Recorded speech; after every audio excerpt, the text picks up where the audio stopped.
Il est indubitable, en ce qui concerne l'enquête relative à la disparition du jeune Émile, que les enquêteurs ont déployé tous les moyens à leur disposition pour le localiser.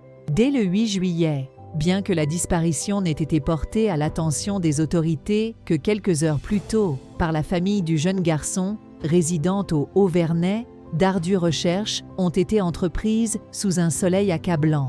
Entretenant l'espoir de localiser le jeune enfant, malgré les conditions caniculaires particulièrement contraignantes, un nombre considérable de volontaires se sont portés volontaires pour offrir leur assistance aux gendarmes.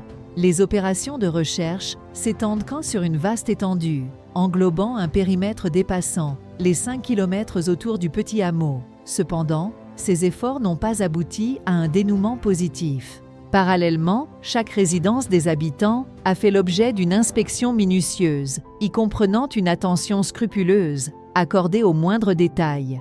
En effet, d'après nos confrères d'enquête criminelle, l'émission diffusée sur Bevion 9, qui a dédié un numéro spécial à l'affaire du jeune Émile la semaine dernière, il est rapporté que les gendarmes ont minutieusement exploré chaque recoin des habitations situées dans le hameau, où il était envisageable que le garçonnet se soit dissimulé.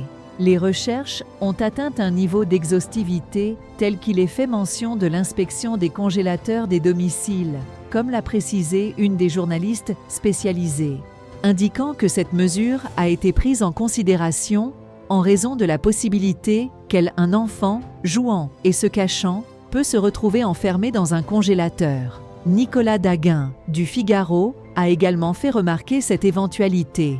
Malheureusement, cette hypothèse, qu'elle soit accidentelle ou criminelle, concernant la présence du petit garçon dans un congélateur, n'a en définitive pas abouti pour les enquêteurs. Ces derniers avaient également recours à des détecteurs de métaux pour scruter chaque botte de foin, dans le but de localiser le jeune garçon. Cependant, il est à noter que ce dernier ne se trouve ni dans les bottes de foin, ni dans les congélateurs, et n'a été repéré ni dans les alentours des champs, ni des cours d'eau. Actuellement convaincus que l'option d'une implication criminelle est la seule hypothèse plausible, les gendarmes ont mené une perquisition il y a quelques jours, visant un jeune homme de la région. Celui-ci est notoirement reconnu pour sa conduite imprudente au volant d'un tracteur, ce qui aurait pu entraîner une collision avec le jeune garçon, selon les indications recueillies auprès de ses grands-parents, qui témoignent que le garçonnet avait quitté leur domicile d'une propre initiative. À ce stade, aucun élément incriminant n'a été découvert, ni chez le jeune homme en question, ni chez un autre résident, dont la construction d'une dalle en plein mois de juillet avait suscité des discussions animées.